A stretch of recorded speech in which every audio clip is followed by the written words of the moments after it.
Hello mga kabangers, mga ka-KB, si Kabanong Pole, and welcome to our KB studio. Nako, syempre, unang-una po sa lahat, ako po yung nagpapasalamat sa Poong May Kapal. Lord, thank you po. At naka 300 subscribers na naman po tayo. Grabe! Syempre, kasunod ng pagpapasalamat ko ay ang walang sawa niyo pong suporta sa mga kwento ni Kabanong YouTube channel. Syempre, sa lahat ng mga Team OFWs, yan, hello po, shoutout po sa inyong lahat. And syempre, sa mga Team Palengke po, yan, hello po, shoutout po. Syempre, yung mga nasa Palengke po ng 168, ayan, minsan po, nagkita-kita po tayo dyan, nag-picture-picture taking kami. Nakilala nila ako eh. Tapos narinig ko po kasi yung kanilang pwesto ay talagang naka-Bluetooth speaker po, naririnig po natin yung mga kwento po ni Kabanong. At syempre, dito po sa may Las Piñas, kasi taga Las Piñas po ang inyong abang lingkod. Yan, yung palengke po ng Las Piñas. Shoutout po sa inyo. Yan, halos lahat ng stores pagka namamalengke ako, pagdaan ko eh, si Kabanong ang naririnig eh. So maraming salamat po. Siyempre, yung mga team bakery, ayan, yung mga team factory, ayan, yung mga nagtatrabaho sa factory, at yung mga team office, yung mga nasa opisina, hello po, shoutout po. At sa mga team driver, yan, yung mga nagdadrive po, yung mga pampasahero pong mga sasakyan na nakikinig po, nakatune in po sa mga kwento ni Kabanong. Shoutout po sa inyong lahat dyan. Ayan, at syempre sa team kapamilya, kapatid, kapuso, lahat po ng mga nasa bahay po na nakikinig po kay Kabanong, sa mga kwento ni Kabanong, shoutout po at maraming salamat po sa inyong lahat.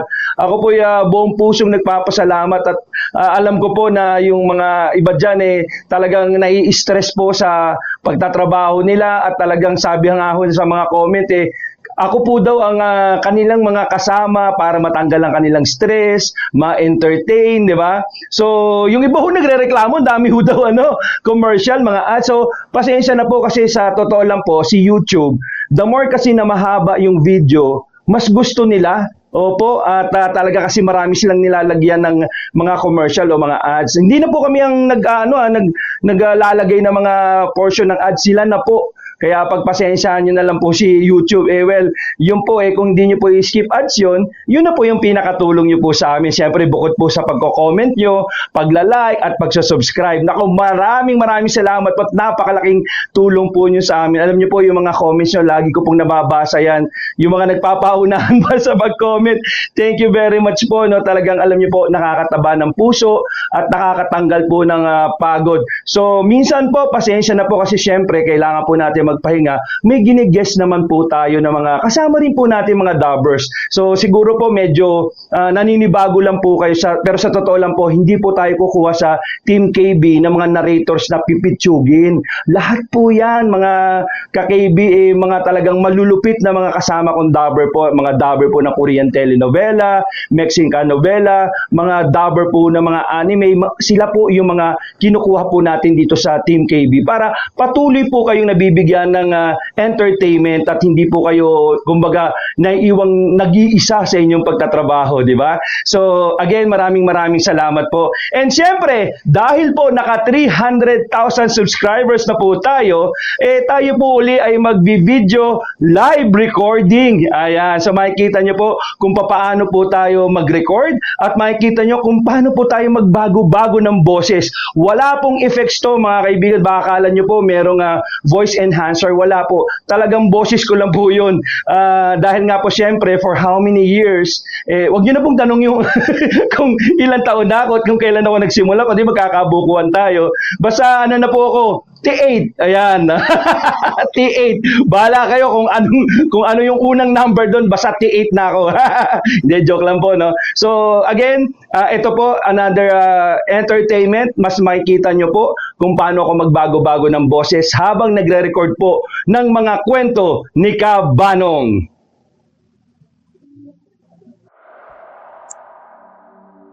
Ano? Mangangatwiran ka ba? Sinabi ko naman sa iyo na ayaw kong sinisingil ako sa harapan ng maraming tao, di ba? Ayan tuloy ang napala mong visit ka. Pasalamat ka ba nga? Sinuntok ko lang yung mukha mo eh. Sige na, Epi. Bayaran mo na ako. 50 pesos lang naman yun eh. Ipandadagdag ko lang sa pambili ko ng gamot ni Dodong. Aray ka! Hindi ka ba talaga nakakaintindi? Wala pa akong pera. Kaya wag mo akong pinapaya sa harapan ng maraming tao, ha? Kung makasingil ka, kala mo milyones na ang utang ko, ha? 5 turon ang kinuha mo kahapon. Yung kikitain ko sa 5 turon na yun mahalaga para sa akin. Kaya sana naman, bayad ka na. Alam kong may pera ka naman Nakita ka na kanina, kumain ka sa karinderya ni Rubina. Ano naman kung kumain ako ron? Kapag kumain doon, may pera na kagad? Hindi ba pwedeng utang lang yon? Isip ka nga, huwag ka nang magsinungaling. Dahil nakita kitang nag-abot ka ng pera sa kanya. Aba, gumagawa ka pa talaga ng kwento, ha? Gusto mo sapakin ko yung mukha mo, ha? Yan, diyan ka magaling, Epi. Ang manakit ng tao para lang mabuhay ka araw-araw. Ano? Anong sabi mo? Agoy. Huwag mo kong sinasabihan ng sinungaling dahil wala kang alam sa buhay ko, ha? Ano? Gusto mo pa, ha? Visit ka! Visit! Hindi kita maintindihan. Paano mo ba nakakayang gumising sa umaga nang wala kang nagagawang maganda para sa lipunan? Ba't gago ka pala talaga, ano? Etong sa'yo! Huh? Tama na yan! Ha? Nanlaki ang mata ni Mang Epi nang biglang humarang sa harapan nila ang binatang si Romeo. Hawak nito ang kamay ni Mang Epi na dapat ay nakadapo na sa mukha ni Mang Pitlog. Gigil na binawi ni Mang Epi ang kanyang kamao. Habang si Romeo naman ay nanatili lang sa harapan ng kanyang ama. Nanindigan nito at hindi nagpakita ng takot sa kaharap. Grabe naman po kayo, Mang Epi. Kayo na nga itong may atraso Kayo pa po ang nag-aagrabyado. Maangas na lumapit ng kaunti si Mang Epi. Tumura pa ito saglit at walang pakialam kung halos magdikit na ang mukha nila ni Romeo. Saan ka ba nakakita ng siga o maangas na nagpapakumbaba? Wala, di ba? Dumistansya naman si Romeo dahil amoy na amoy niya ang tila imbornal na bibig ng manong. Kahit na, dapat matuto kayong pagbayaran ng pagkakautang ninyo. Lumabang kayo ng patas. Kasi kami, kahit nahihirapan kaming mabuhay, hindi kami nanlalamang at hindi nang aabuso ng kapwa namin. Dapat, yun ang matutunan nyo sa buhay Hindi naman na kayo bata Ang tanda-tanda nyo na nga. Hindi ko nga ito dapat sinasabi dahil kusa mo na dapat itong alam Dahil sa sinabi ng binata ay lalo itong nanggalaiti. Kahit na maganda naman ang pinupunto ni Romeo. Insulto pa rin ang nararamdaman ni Mang Epi. Lalapit na sana ito kay Romeo para patikimin ng isang masarap na sapak ang binata, pero bigla na lamang tinapakan ni Romeo ang tae ng aso sa gilid, tapos kinuha nito ang tsinelas at ambang papalo kay Mang Epi. Sige, lumapit ka! Ngayon ka lang makakaranas na may sasampal ng tsinelas na may tae. Ngumisi si Mang Epi. Ayaw rin naman itong magmukhang kahiyahiya. Kaya para hindi siya masampal ng tae, ay tumigil na lamang siya sa paglapit. Ngunit nakasarado ang kanyang mga kamao. Ikaw, Romeo, ha? Maangas kayo, no? Saka mo ko angasan kapag hindi ka na humihiram ng tapang dyan sa taing hawak mo. Pero sige, magbibigyan kita ngayon. Hindi ka muna masasaktan. Pero ito ang tatandaan yung mag-amang hampas lupa kayo, ha? Sa susunod na araw, kapag nakita ko pa yung mga pagmumukha nyo sa kahit saan dito sa atin, hindi na ako magdadalawang isip na lumpuhin kayo. Naintindihan nyo? Di lumpuhin mo. Abo talaga. Gagawin ko yun. Ipapatikim ko sa'yo ang galit ng isang siga na pinahiyan ninyo rito sa palengke na ito. Matalim pang tinitigan ni Mang Epi ang mag-ama bago ito tuluyang umalis. Nakahinga ng maluwag si Romeo. Hindi niya rin kasi akalain na magagawa niya ang bagay na yon para sa kanyang ama. Nasanay kasi siya sa tuwing may mga mag-aalipusta sa kanila ay mananahimik na lang siya. Anak naman, bakit mo naman ginawa yon? Yan tuloy. Madadamay ka pa ngayon sa pag-iinitan niya. Wala naman po akong pakialam kung anong gawin niya sa akin, Tay. Hindi ko na kasi kaya makita na inaabuso ka na lang lagi ng ibang tao eh. Lalong-lalo na yung Mang Epi na yon. Nako. Sa susunod, wag mo nang gagawin yon, ha? Alam mo naman na wala akong ibang hangad kundi ang tahimik na buhay lang para sa inyong magkapatid. Umuwi na lang po muna tayo at magapunan, Tay. Kami na lang ang uubos ng mga tirang turon na yan. Iiling-iling na lamang si Mang Pitlog. Nang makabalik na sila sa bahay nila, agad na inilabas ni Mang Pitlog ang gamot na binili sa butika, na sana ay kumpleto yon kung nagbayad lamang si Mang Epi. 2 araw na kasing nilalagnat ang batang si Dingdong. Para sa kanilang mahihirap, hindi nila afford na mayroong magkakasakit sa kanila. Maliit lang naman kasi ang kinikita ni Mang Pitlog sa pagbebenta ng mga kakanin sa hapon. Hindi rin naman din sapat ang sinasahod ni Romeo sa pagiging kargador sa palengke.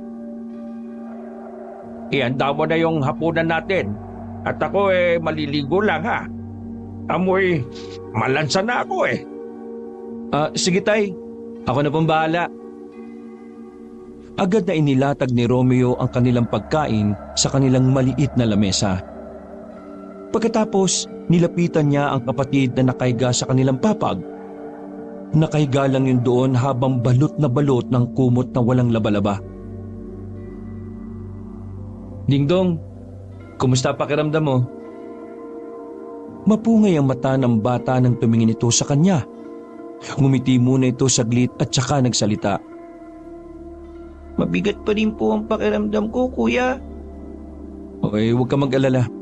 Bukas sahod ko na. Makakabili na rin tayo ng dapat mong inumin para mas mabilis ka nang gumaling.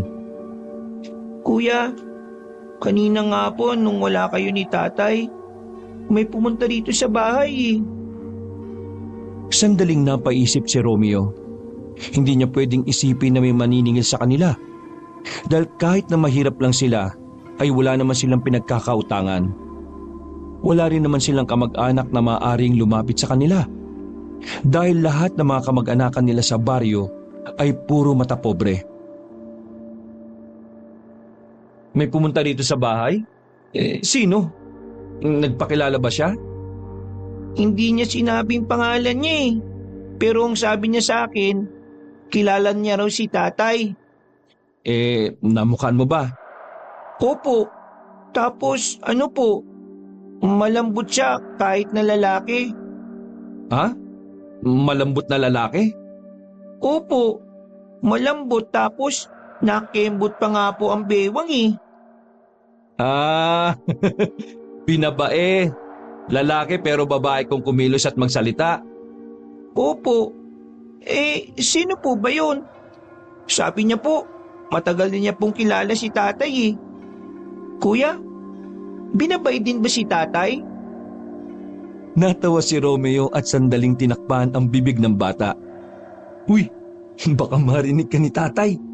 Pero hindi naman ganun si tatay. At kung ganun man si tatay, wala naman siguro masama. Dahil kahit na ano pa ang kasarian mo, hanggat wala kang tinatapakang tao, dapat tanggapin ka rin ng lipunan. Ganun po ba? Kailangan mo nang kumain ha, para makainom ka na rin ng gamot. Mauuna ka na kasi naliligo pa si tatay sa labas eh. Maayos namang lumipas ang gabing yun para sa pamilya ni Romeo. Yun nga lang ay may kaunting pag-aalala pa rin para sa batang si Dingdong. Wala pa rin kasi yung ganang kumain. Alauna na madaling araw nang magising si Romeo. Dahil sa katok na naririnig niya sa kanilang pintuan, bumangon siya para tingnan kung sino ang kumakatok sa labas. Pero wala naman siyang nakita. Iniisip na lamang niya na baka guni-guni niya lang yon dahil inaantok na rin siya noong mga oras na yon. Babalik na sana siya sa higaan nang may nakita siyang tao na nakatayo sa labas ng kanilang bakuran. Medyo madilim sa parting yon kaya hindi gaanong maaninagan ng binata kung sino ang taong yon. Kaya naman hindi na siya nakatiis. Pinuntahan niya yon. Pero sa kasamaang palad, bigla yung tumakbo. Nakita pa ni Romeo na kumikending-kending ang taong yon habang papalayo. Ha? Teka, yun ba yung Becky na sinasabi ni Dingdong? Sino ba yung taong yun? Iiling-iling na lamang si Romeo na bumalik sa kanilang bahay. Kinaumagahan, pumasok agad sa trabaho si Romeo. Marami kasing kakargahan na truck ng gulay ng araw na yun. Masyado siyang naging abala na tipong hindi na niya nabantayan pa ang oras. Namalayan na lamang niya na madilim na pala ang paligid. Dakong 6:00 ng gabi, nakapila na siya sa paghihintay ng kanilang sahod. Lahat ng trabahador ay malalapad ang ngiti. Ang cool talaga ni Ma'am Rubina, no? Maganda na, mayaman pa. Dami niyang negosyo. Mabenta nga rin daw yung karinderya niya ngayon eh. Sus, ang sabihin mo, crush mo lang si Ma'am Rubina. Nico, kahit anong gawin mo ha, hindi ka papatulan ni Ma'am. Uy, grabe ka naman sa... Crush lang naman eh. Paghanga. Di ba, wala namang masama doon? Di ba, Romeo? Oo, wala namang masama doon. Pero huwag ka na lang aasa kasi wala talaga. Hanggang tingin ka na lang sa kagandahan ni Ma'am. Wala naman akong pakialam eh. At least, nakakatingin pa rin. Sandaling natahimik ang tatlong magkakaibigan nang marinig nila ang usapan ng mga tinderang nakapila rin. Kagaya nila ay tauhan din yun ni Ma'am Rubina. Totoo ba sinasabi nila? Yung lola raw ni Ma'am Rubina na taga rito rin dati ay mangkukulam. Uy, sira ulo ka. Yung boses mo. Kapag narinig ka niya ni Ma'am, baka hindi ka na makasahod. Uy, huwag kang nga maniniwala sa usapan ng mga tsismosa ha. Kailan pa may sinabing matino yung mga tsismosang yan? Nung nakaraan ko pa kasi naririnig yan eh. Kapag maganda ka, mabuti ka at may pera ka, lahat ng mga inggit sa'yo, gagawa't gagawa ng kwento para lang masira ka. Yun ang dahilan kung bakit ka nakakarinig ng mga ganyan. Nasa sayo na yan kung maniniwala ka. Pero kung maniniwala ka, ang tawag sa'yo, tanga. Pero papaano kung... Uy, yan na nga ba sinasabi ko eh. Natigil sila sa pag-uusap nang makitang nakatingin na sa kanila ang kanilang boss na si Rubina. Napayuko na lamang sila nang lumapit sa kanila ang amo. Seryoso itong tumingin sa kanila. Anong pinag-uusapan niyo? Wala naman po. Narinig ko lang po kasi na pinag-uusapan ng mga tinderang yan yung lola niyo po. Kaya tinanong ko na lang po itong si Romeo at Bornok kung bakit nila pinag-uusapan yung matanda kahit wala naman yun dito. Agad na dumako ang tingin ng babaeng si Rubina sa tatlong tsismosa na bigla na lang din napatigil sa pagsasalita. Nilagpasan sila ng kanilang ma'am at lumapit na ito sa tatlong ginang. Sira ulo ka talaga. Nilaglag mo pa yung tatlong ali. Kaysa naman tayo mapahamak, no? Nang nakasahod ang tatlong tsismosa nung oras na yon, ang tatlong magkakaibigan ay abot langit ang ngiti nang matanggap na nila ang kanilang sahod. Habang naglalakad na pauwi, nadaanan nila ang isang bakuran. Wala naman silang balak na huminto kung hindi lang dahil sa isang lalaki na naroon. Nagtataka kasi sila kung sino yung tinitingnan ng lalaki sa taas. Saan tingin yan? Sa buwan. Ano yan, aswang? Pareho pa silang natawa sa sinabi ni Romeo. Sa hindi inaasahang pagkakataon ay tila narinig sila ng lalaki sa bakuran. Tumingin yon sa kanilang tatlo. Nakaramdam sila ng pagkailang kaya naman naisipan na lang nilang umalis. Pero bago yon, nakita nila ang mukha ng lalaki. Naglalawa yon at parang wala sa sarili. Hindi rin mapakali ang leg nito na pihit ng pihit. Tingnan nyo, parang zombie. Uy, huwag mo nang ituro. Tara na, umalis na tayo. Nagmamadaling umalis ang tatlo.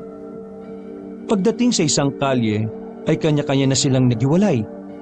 Hindi na pinagtuunan ni Romeo kung anuman ang kanilang nakita. Masyado siyang nakatuon sa sahod at sa mga nabili niyang gamot para sa kapatid niyang may sakit. Pero nang pumasok na siya sa kanilang bahay, ay naabutan niya ang ama na malalim ang iniisip. Habang ang kapatid naman niya na si Dingdong ay natutulog na. Tay, mukha yatang malalim ang iniisip niyo ah. Ayos lang po ba kayo, Tay? Pilit nang ngumiti ang kanyang ama at saka muling dinampot ang tasa ng tsaa. Wala naman akong problema. Pero kanina kasi may pumunta rito sa bahay. Lalaki siya, lalaki siya pero malamya ang kilos. Ano bang ibang tawag doon? Becky? Oo, tama, ayun nga. Sinasabi niya na kilala niya ako. Ha? Yan din ang sinabi sa akin ni Dingdong kagabi, Tay. Ano naman bang napag-usapan niyo ng taong yon? Wala naman kaming napag-usapan na mahalaga. Ang sabi lang niya, kilala niya ako. At sa susunod na araw pupunta siya rito para hingin ang tulong ko. Tulong mo? Tulong para saan? Tiningnan ng seryoso ng matandang lalaki ang binata.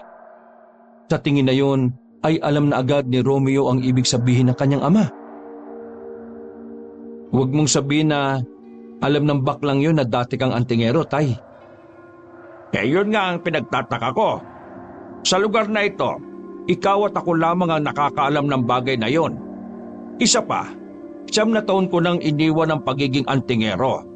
Kaya napapaisip din ako kung sino ba siya talaga.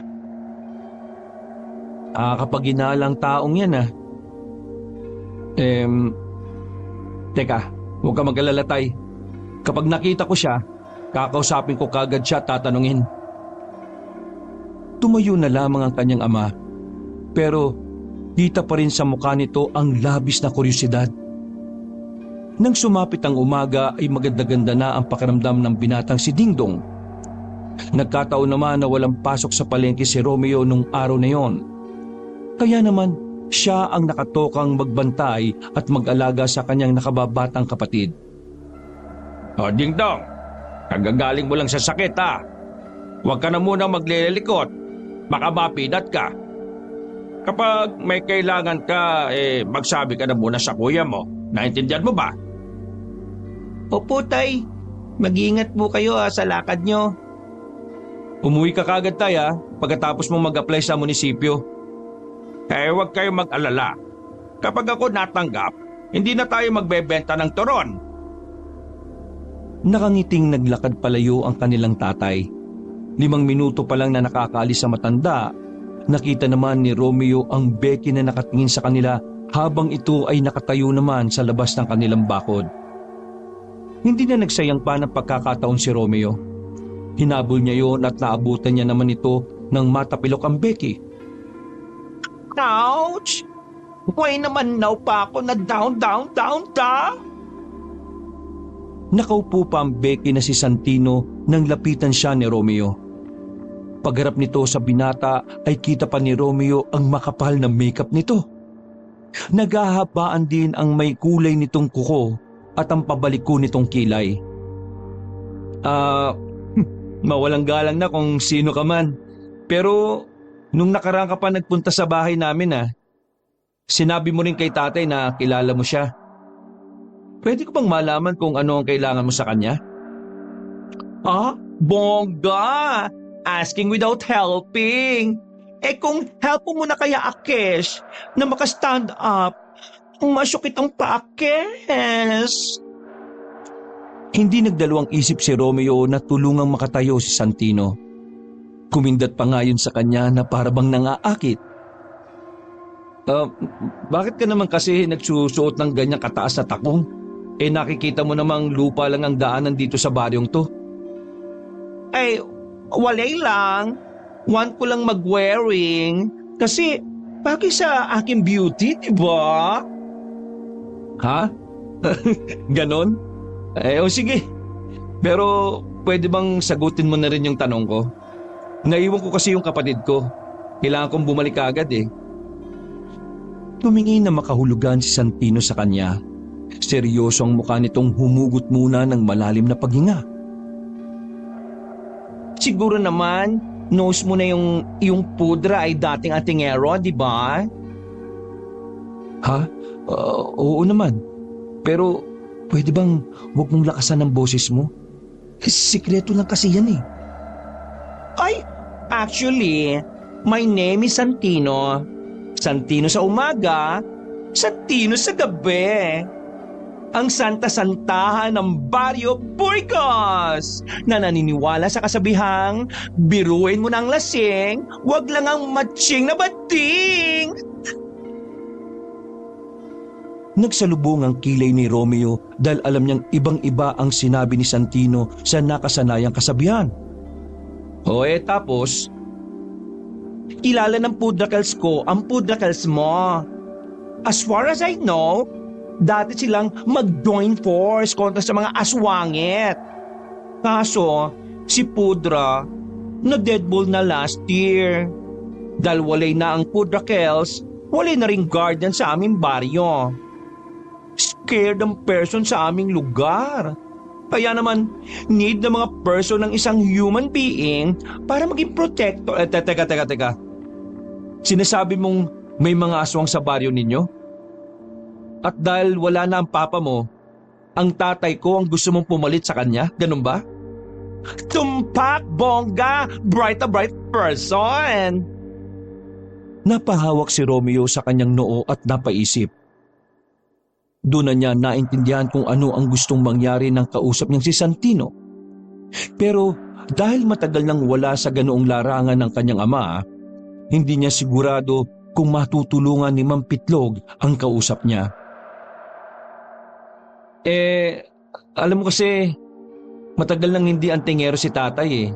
Kaya hindi ko sigurado kung matutulungan kanya. Kaya, Help me. Gusto kong mag-talk sa pudrakels mo. Want ko siya sa aming baryo eh. Needed namin siya sa aming... ay naku, mabibigo ka lang kung kakausapin mo siya. Matagal nang kinalimutan ng tatay ko ang ganyang gawain. Kaya, pakiusap lang ha. Huwag ka nang bumalik sa bahay. Ay, ano ka ba naman kuya? Kapag don't nanategi ang mga aswangit sa amin, there's a big chance na gumora sila dite. And you know what? Every baryo sasakupin ng mga aswangit na yon. Kaya walang no choice ang pudrakels mo. Siya na lang ang one and only antingero na natitira. Siya lang ang may powers na lumaban sa mga ugly creatures. Kaya please naman no, help! Help! Siya lang ang hope ng plankton. Huminga ng malalim si Romeo. Kahit na hindi pa naman niya lubusang kilala ang taong yon, hindi niya maintindihan kung bakit ang bilis niyang maniwala. Sige, susubukan kong kausapin si tatay. Sasabihin ko ang mga sinabi mo. Pero pakiusap lang ha, huwag ka na munang pupunta sa bahay namin, pwede? Diyos ko Lord, thank you so much. Kapag pumayag ang pudrakels mo, many more na life ang mga maliligtas. Huwag ka munang maging masaya. Hindi ko alam kung papayag yung si tatay. O paano? Kailangan ko nang bumalik sa bahay eh. Wait, Sung! Ha? Anong name mo? Sandaling tumingin ng makahulugan si Romeo. Romeo. Romeo ang pangalan ko. Malapad ang ngiting ipinakita ni Santino, ngunit wala namang reaksyon doon si Romeo.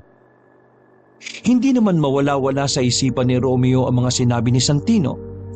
Hindi niya inakala na meron pa palang mga aswang ang nanggugulo sa mga tao. Buong akala niya kasi ay naubos na ng kanyang ama ang mga aswang noon.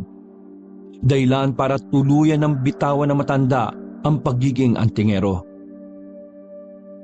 Lumipas sa mga hapon na walang ibang tumatakbo Lumipas ang maghapon na walang ibang tumatakbo sa isipan niya kundi ang mga aswang. Hindi niya maiwasang hindi mangamba para sa kanyang kaligtasan. Dahil kung totoo ngang may mga aswang pa rin, isa lang ang ibig sabihin nun para sa kanya. Nasa panganib ang buhay ng kanyang ama. Ano? Yung lalaking nakita na... ano? Yung lalaking nakita natin kagabi? May sinaktan? Kinabahan si Romeo nang marinig ang balitang yon niya ang balitang yon ni Nico habang sila ay nasa bilyaran.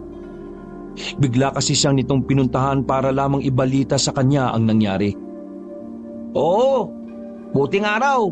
Hindi ganong malala ang tinamong sugat ng babae. Kinalmot daw ng kuko eh. Nasaan na yung lalaki? Nasaan naman yung lalaking yon? Yung nangalmot? Yun ang hindi natin alam. Walang makapagsabi eh. Pero alam mo ba kung anong chismis? Chismis? Anong chismis naman yan? Lumapit si Nico kay Romeo. Yung lalaki raw, aswang. Ha? Aswang? Teka nga, saan mo na naman nalaman yan? Kay Mang Berting. Di ba albularyo yun? Sinabi niya sa iba na baka raw na ano yung lalaki. Anong na ano? Yung ano, ginawang aswang daw ng aswang. Hindi na nakapagsalita pa si Romeo. Dumaloy na agad ang kaba sa kanyang sistema. Naisip niyang bigla na totoo nga ang sinabi ni Santino na kung mananahimik lamang ang kanyang ama, madadamay at madadamay pa rin ang kanilang lugar. Pre, ang sinabi pa ni Mang Berting, sinyalis lang daw yon na may iba pang aswang na nagtatago lang. Nasa panganib daw ang lugar natin. Uy, nakikinig ka ba? Kailangan ko na umuwi ng bahay. Walang kasama si Dingdong eh. Agad na iniwan ni Romeo ang kanyang kaibigan. Nang makabalik na siya sa kanilang bahay, ay agad niyang nakita si Dingdong na masayang naglalaro. Nakahinga siya ng maluwag. Napaparanoid na rin kasi siya dahil doon sa lalaking bali-balitang naging aswang. Dingdong, wala bang pumunta rito na ibang tao? Yung lalaki po na malambot. Hindi, ibang tao. Ibig kong sabihin, yung parang nakakatakot. Nakakatakot po? Wala naman po. Bakit po? Hinawakan ni Romeo ang ulo ng bata at saka binigyan ng paalala. Kung sakaling mang wala ko dito at si tatay, kapag may nakita kang Aswang po ba? natamimi si Romeo sa sinabi ng kanyang kapatid. Hindi niya alam kung papaanong yun agad ang unang pumasok sa utak ni Dingdong. Samantalang hindi naman nila yun kinukwento ng kanyang ama tungkol doon. Sa katunayan, wala nga itong alam na dating antingero si Mampitlog. Teka, bakit mo naman yan alam? Noong may sakit po kasi ako, ilang beses ko pong napapanaginipan na meron daw pong aswang. Basta, sasabihin mo sa akin kung ano man ang makikita mong hindi ka aya-aya ha? Naintindihan mo ko? Opo, sige po. Pagkatapos ng usapan na yon, ay inilatag na rin ni Romeo ang banig. 7:00 pa lang ng gabi noon pero maagang nakaramdam ng antok ang batang si Dingdong. Wala pa rin si Mampitlog noon kaya merong nararamdamang kaunting kaba si Romeo. Tulog na si Dingdong habang siya kahit inaantok na rin ay pinipilit pa rin itong manatiling gising. Hinihintay niya kasi ang kanilang ama. At sa parehong oras, binabantayan din niya si Dingdong. Ang kaso nga lang, hindi na niya namalayan na nakatulog na pala siya. Nagising na lamang siya nang marinig na may malalakas na katok sa kanilang pintuan. Sa pag-aakalang ang kanyang ama yon, bumangon siya at lumapit sa pintuan. Pipikit-pikit pa siya na tinanggal ang pako na nagsisilbing kandado ng pinto. Pagbukas niya, Bumungad sa kanya ang ilang lalaki sa labas. Hindi niya makita ang mukha dahil may kadiliman din doon. Sino kayo?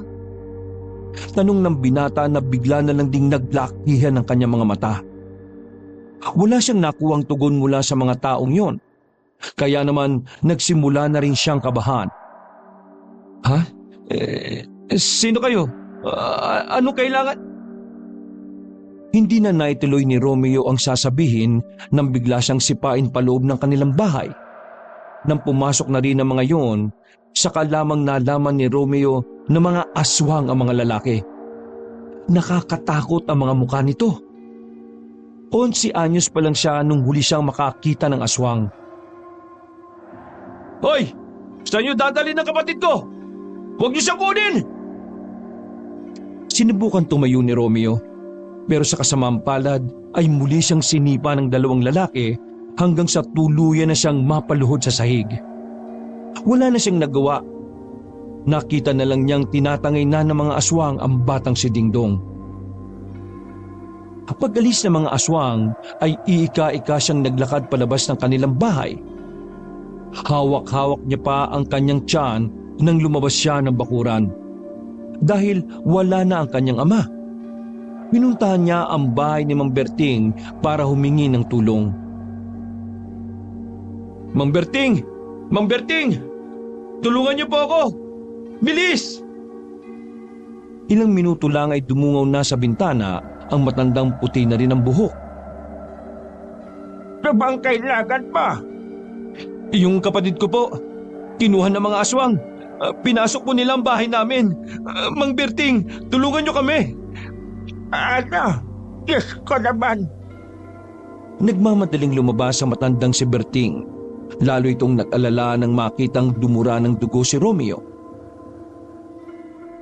Ang bihira. Nasaan ba ang tatay mo?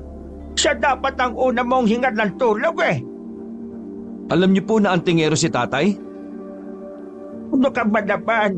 Siyempre naman, oo. Ako nga ang nagbasbas sa mga anting-anting ng papa mo eh.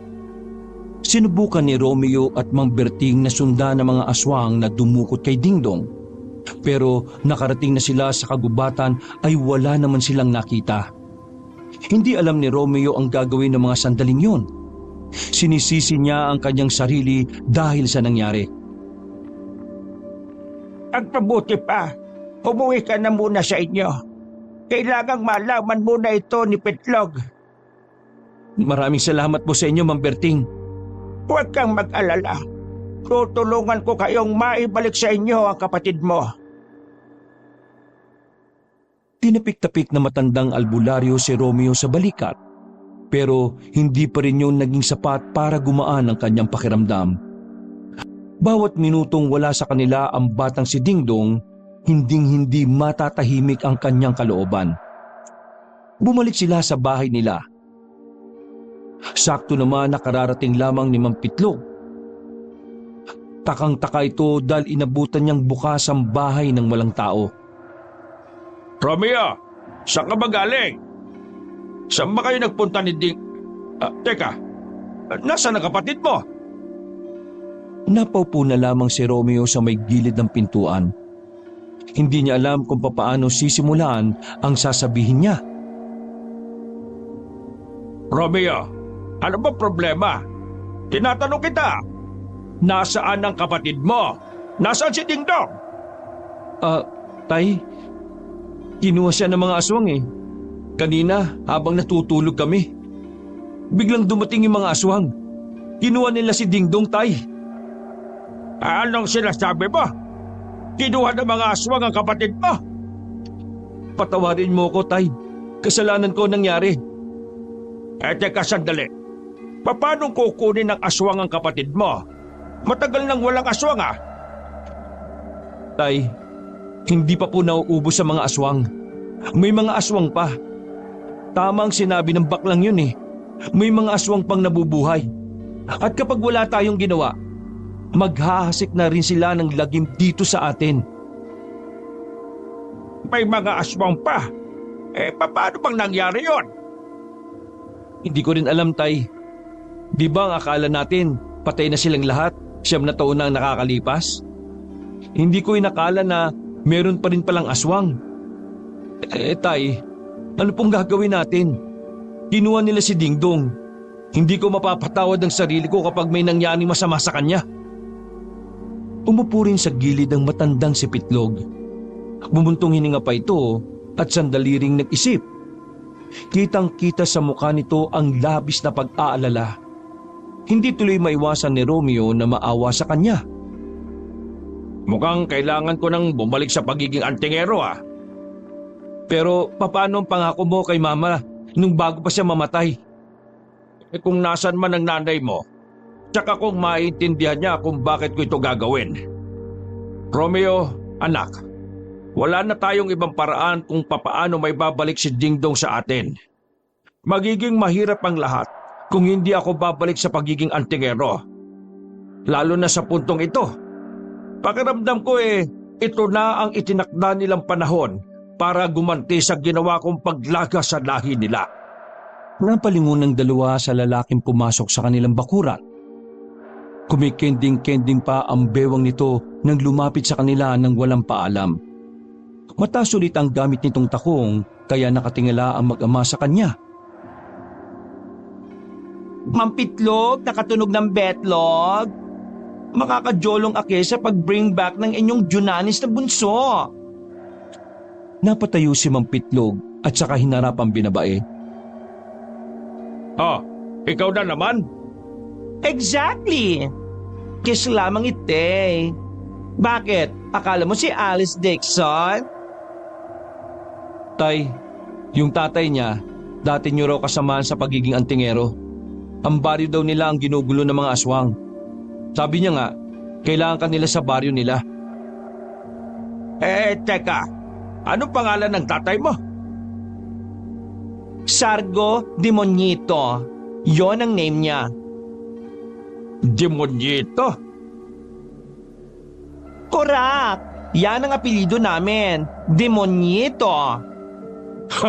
Wala akong maalala na may nakasama akong ganyan ang apelyido. Pero, totoo bang ginugulo ng mga aswang ang baryo ninyo? Yes, yo! Actually, 1 buwan na kaming winawarla ng mga monster. Palibasa kasi, passed away na yung dating superhero na si Pudra. Kaya ayun, happy-happy ang mga kalokang aswangit. Alam mo ba kung saan kumukuta ang mga aswang? Nose ko! Ituturo ko sa inyo. Pero sa isang kondisyon. Ano na naman kondisyon yan? Jujulungan mo, Kes, na mailigtas sa mga person, sa mga monster. Anong jujulungan? Jujulungan! Helping, ganun!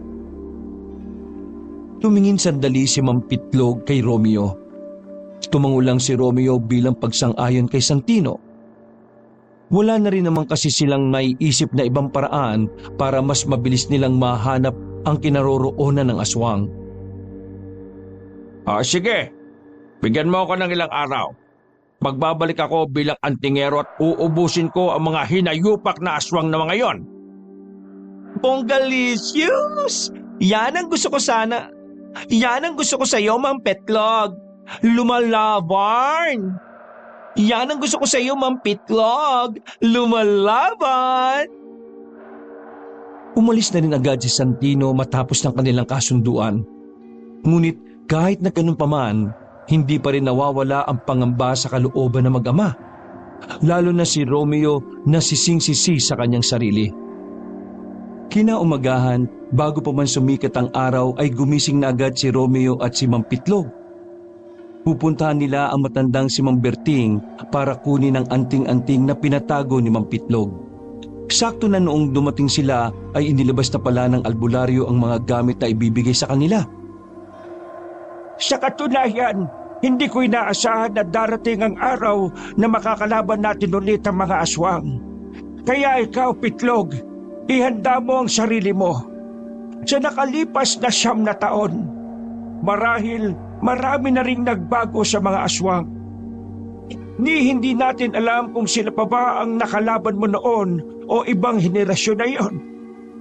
Ang alam lang natin, naghihiganti sila sa iyo. Tumayo ang albularyo at may kinuhang maliit na baul. Mula roon ay binigay ni Mang Berting kay Mang Pitlog ang isang kwintas na kulay pula. Nabase sa dalawang matanda, dugo raw yun ng isang mabangis na leon na tumigas. Isang anting-anting na binasbasa ni Mang Berting at di umano pati na rin ng kalikasan. Kailangan mong mag-ensayo ulit, Pitlog. Siyempre, dapat maibalik mo ang husay mo sa pakikipaglaban. Hindi yung puro ka na lang hiram sa akin ng magasin ng ball. Biglang nawala ang pagiging seryoso sa kanilang tatlo noon. Nakita ni Romeo na parang nakaramdam ng hiya ang kanyang ama. Tay, totoo po ba yun? Nanghihiram ka ng magasin na ball? Wala ka pang alam kung gaano kahilig yung tatay mo noong araw. Buti nga nabulok na yung toy-toy niyan, kaya hanggang magasin na lang. Mang Berting naman, wag naman sa harapan ng anak ko. Di tumalikod ka, Romeo. Talikod! Natawa na lamang si Romeo at saka umiling. Wala naman pong problema sa akin kahit na gaanong karaming bold na magasin ang basahin mo, Tay. Siyempre, lalaki lang tayo. Kailangan natin yun minsan. Ang mahalaga sa akin ngayon ay mailigtas at maibalik natin si Dingdong. Sandaling lumagok ng tsaa ang matandang si Pitlog at Berting. Huwag kang masyado mag-alala, anak. Alam kong ako ang pakay nila. Hindi nila gagalawin si Dingdong. Nasisiguro ko yan. Hindi nila magagalaw. Yun ang tamang sabihin mo. Napansin ni Romeo na parang nagsenyasa ng dalawa. Hindi siya pamilyar sa mga kahulugan ng mga senyas kaya hindi niya alam kung ano ang ibig sabihin nun. Sumapit ang tanghali. Sandaling umalis si Mang Pitlog para mag-ensayo sa kagubatan.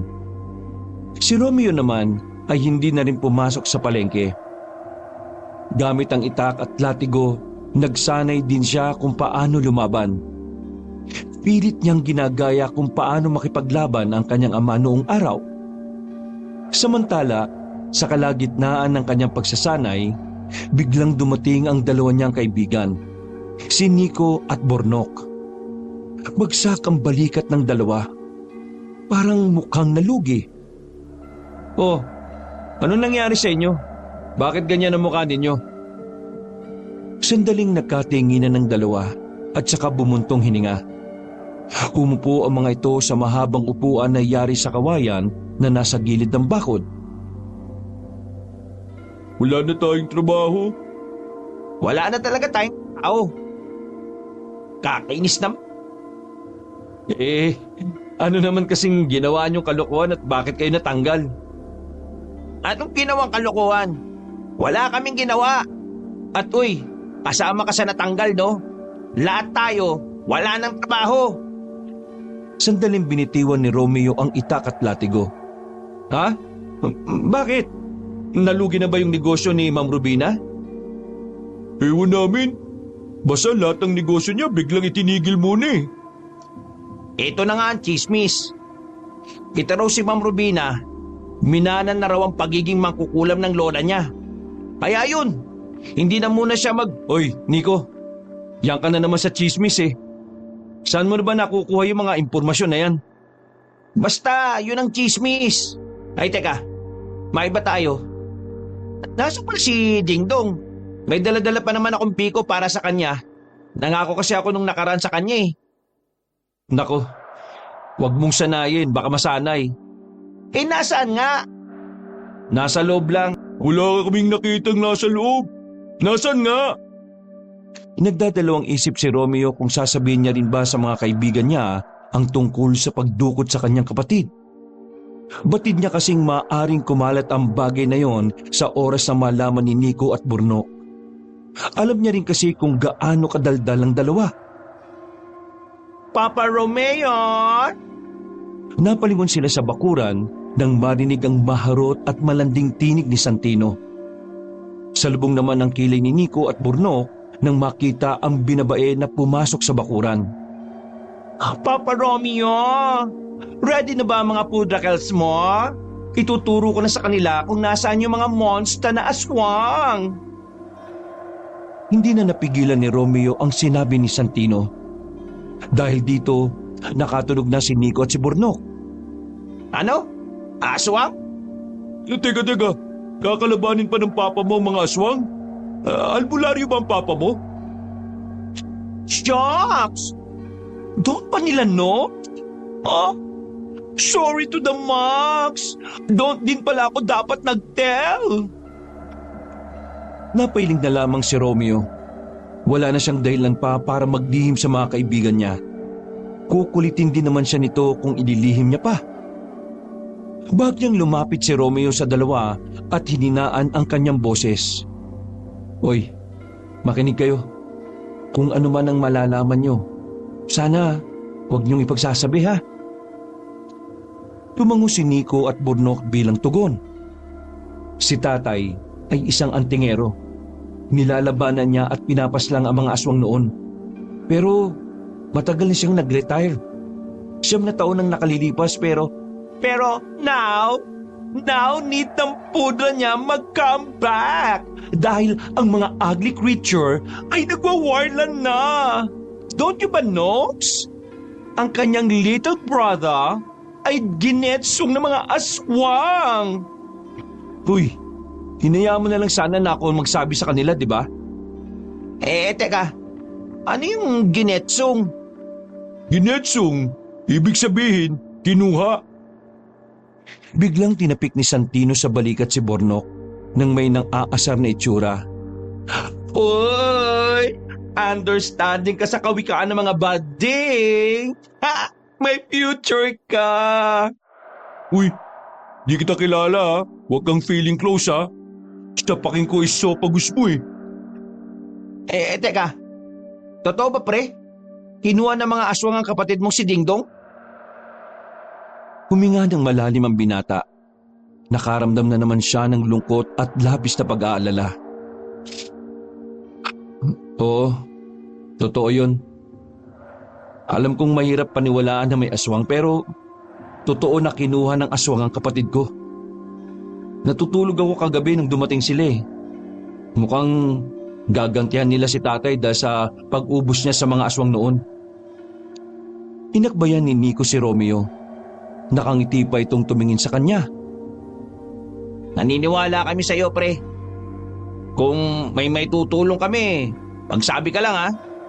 Pre, nandito lang kami para sa'yo. Para saan pa't naging mga magkakaibigan tayo, di ba? Maraming salamat sa inyo. Pero hindi ko alam kung kailangan ko ng tulong ninyo eh. Kasi maging si tatay, parang ayaw niya rin akong isama sa laban nila. Delikado eh. Mapanganib at peligrosong kalabanin daw ang mga aswang.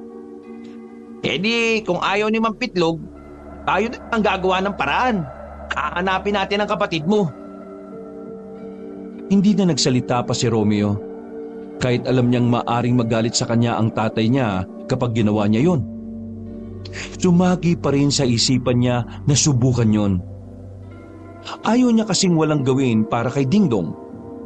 Hindi siya papayag na tutunganga lang siya habang nakikipaglaban ng kanyang ama. Nung oras na yon, kahit wala namang kaalam-alam si Nico at Burnok sa mga aswang, buo ang loob ng dalawa na samahan si Romeo. Malaki kasi ang utang na loob ng dalawa. Nung mga bata pa kasi sila, si Romeo ang laging nagtatanggol sa mga taong umaaway kay Nico at Burnok. Kumagat ang dilim. Kakawi lang ni Mang Pitlog nang biglang dumating ulit si Nico at Burnok. Nadapa pa si Burnok at napaupo sa tain ng kalabaw sa sobrang pagmamadali. Habang si Nico naman ay sumabit pa ang short sa bakod nila Romeo. Pre, Mang Betlog! Si Mang Berting po! Tay na! Labis na ikinagulat na mag-ama ang kanilang narinig. Napatayo agad sila sa kanilang kinauupuan at agad na nilapitan si Nico at Burnok. Bitlog! Bitlog ang pangalan ko ha, hindi Betlog! Pero teka, ano yung sinasabi mo na patay na si Mang Berting? Dugaan siyang natagpuan sa loob ng bahay niya. Huli kong nakita na kasagutan ni Mang Berting ay si Mang Epi. Yung siraulong siga rito sa baryo natin. Wala silang sinayang na oras. Agad silang tumakbo patungo sa bahay ni Mang Berting. Pagkarating nila roon ay may mangilan-ngilan ng tao sa labas. Pumasok sila sa bakuran at sinilip ang loob ng bahay. Halos masuka ang binata nang makita nila ang sinapit ng kaawa-awang albularyo. Sobrang dami nitong hiwa sa katawan. Lasog-lasog din ang paa at kamay. Sa nakikita ni Romeo, parang wala talagang balak ang salarin na buhayin pa si Berting. Tay, kailangan natin isumbong si Mang Epi sa mga pulis. Napakawalang puso niya. Hindi. Walang kinalaman si Epi. Ha? Paano walang kinalaman siya lang naman yung pwedeng gumawa nito? Aswang ang dumali kay Mang Berting. Pero bago ang aswang, kinulam muna siya. Aswang at kulam? Ibig ba nitong sabihin, may kakampi ang aswang? Hindi na nagsalita pa si Mang Pitlog. Bumalik na ito muli sa kanilang bahay at kinuha ang itak na may kalawit sa dulo. Isinuot na rin ito ang kwintas na kulay pula ang pendant. Noong oras na yon, alam ni Romeo na mapapalaban na ang kanyang ama. Kaya sinubukan niyang sumama pero hindi siya pinayagan. Hindi kita pwedeng isama, Romeo. Ayaw kong pati ikaw ay mawala pa sa akin. Pero itay, ayaw ko namang wala akong magawa para maibalik si Dingdong. Magtiwala ka lang sa akin, anak. Dito ka lang sa bahay. Huwag kang aalis dahil may pupuntahan lang ako. Nagmamadaling lumabas ng bakuran ng kanyang ama. Nang masigurong wala ng matanda, ay saka lamang lumabas si Nico at Bornok sa kanilang pinagtataguan. Oh, Nico, Bornok, tara, samahan niyo ako. Susundan natin si tatay. Uy, ha? Ayos! Walang kamalay-malay si Mang Pitlog na nakasunod pala ang tatlong binata. Maingat ang bawat lakad nila Romeo para hindi sila mahalata ng matanda. Sa kakasunod nila, nakarating na sila ng kagubatan. Madilim na lugar na yon, kaya naman hindi maiwasan ng tatlo ang magkatakutan. Nakakatakot naman dito. Parang ganito yung mga napapanood ko sa pelikula yung unang namamatay daw yung laging nahuhuli maglakad. Parang tangang nag-uunahan si Nico at Bornok. Hindi pa titigil ang dalawa kung hindi pa hahablutin ni Romeo. Huy! Umayos nga kayo. Kapag nalaman ni tatay na nakasunod tayo yari ako sa kanya. Bakit? Takot ka ba sa papa mo? Kuntog ko pa sa muscles ko yung papa mo Sus! Kung makapagsalita to, parang kung sinong matapang.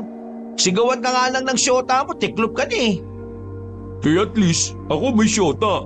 Ikaw, wala. He, ayos lang walang syota, no? Ang malaga, hindi ko under... Huy! Ano ba? Ang gulo niyong dalawa Tumigil na rin si Nico at Bornok nang makita nilang tumigil na si Mang Pitlog. Pagtanaw naman nila sa di kalayuan, meron silang nakitang isang babae na nakaupo sa mga nakapalibot na kandila. Mangkukulam pala ang hinahanap ni Papa. Malakas ang kutob ko na yan ang kumulam kay Mang Berting. Bagya silang lumapit. Pumwesto sila sa lugar na kung saan ay pwede nilang marinig ang ginagawa ng babaeng mangkukulam.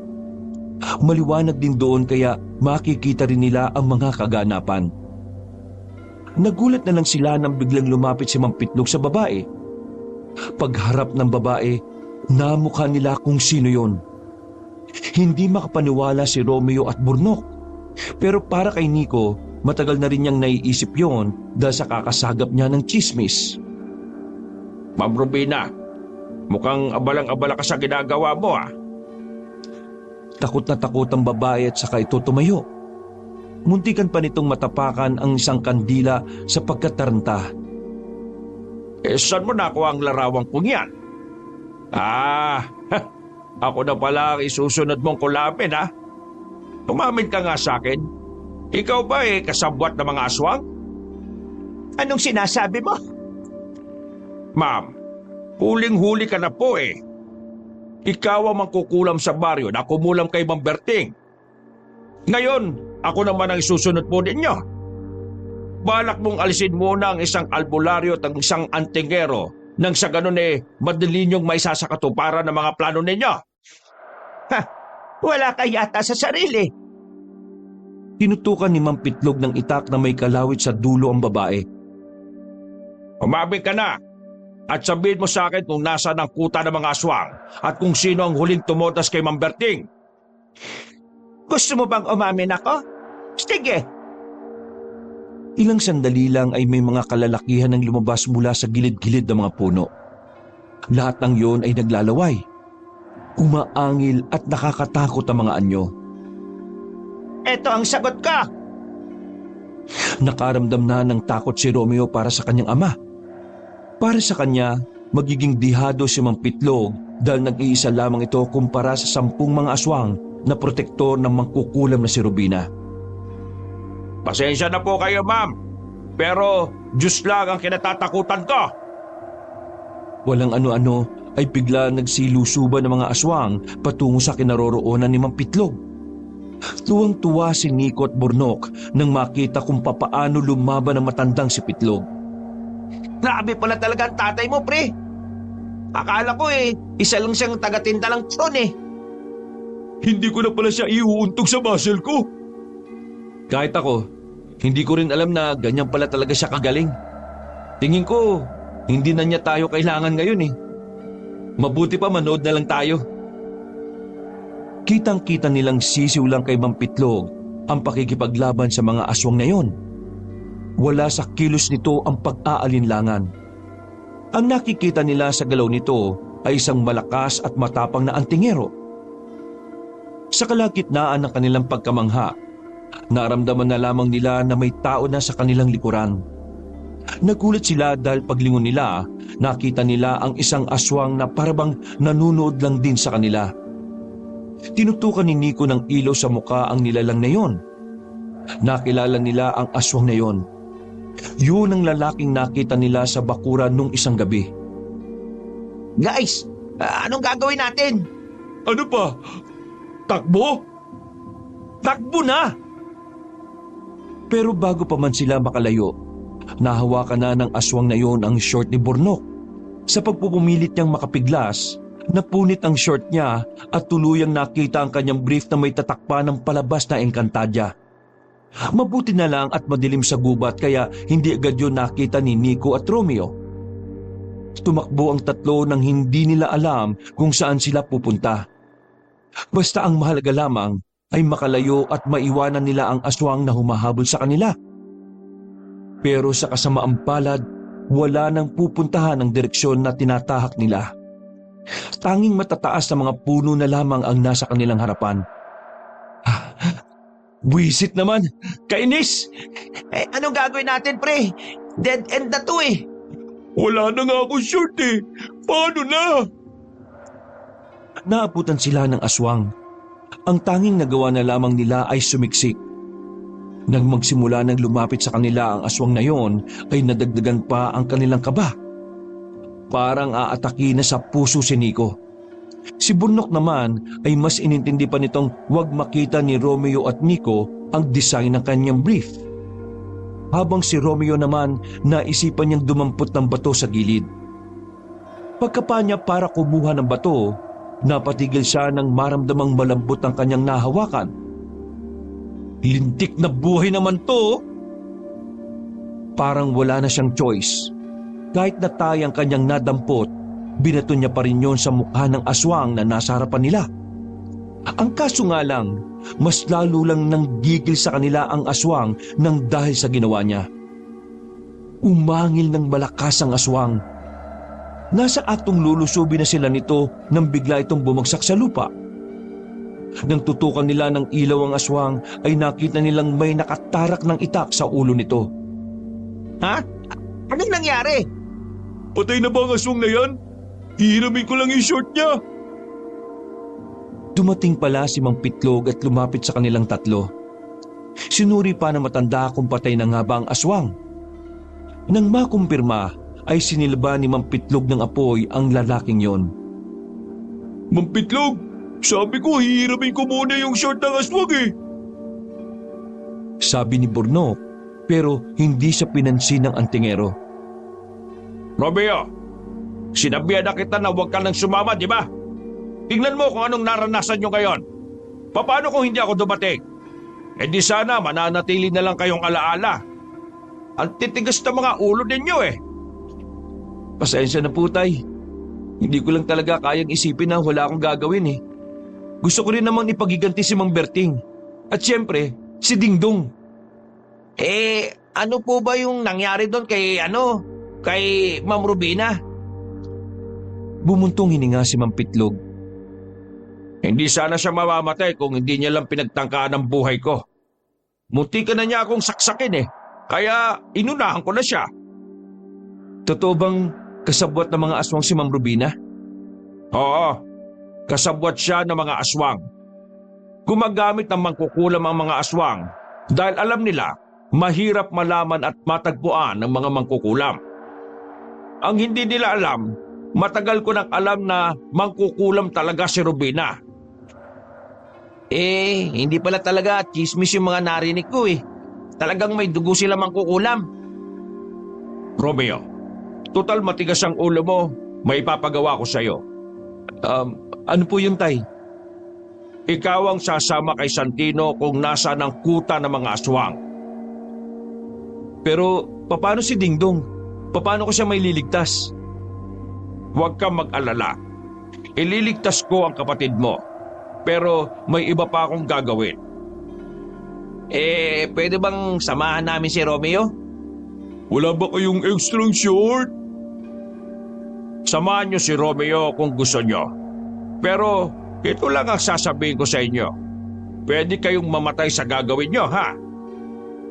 Sa akin, ayos lang ho. Ayos lang din naman sa akin eh. Ang hindi ayos, yung wala akong short ngayon. Pagtutok ni Nico ng ilaw sa ibaba ni Burnok, nakita nila ang kakaibang design ng brief ng kaibigan. Hindi na napigilan ni Nico ang tumawa kahit na napakaseryoso naman ang sandaling yon. Walang iya, pre. Kanya ba yung brief mo? Kalsado yan ah. Hoy, manahimik ka nga. Hinggit ka lang sa brief ko eh. Bakit naman ako maingit sa brief mo? Brilyante ng hangin yan. Hay, tama na ang asaran. Kailangan na nating umalis sa kagubatan na ito dahil baka makatunog pa ang ibang aswang. Hindi ko pa sila natatalo lahat. Kaya delikadong magtagal tayo sa gubat. Tara na!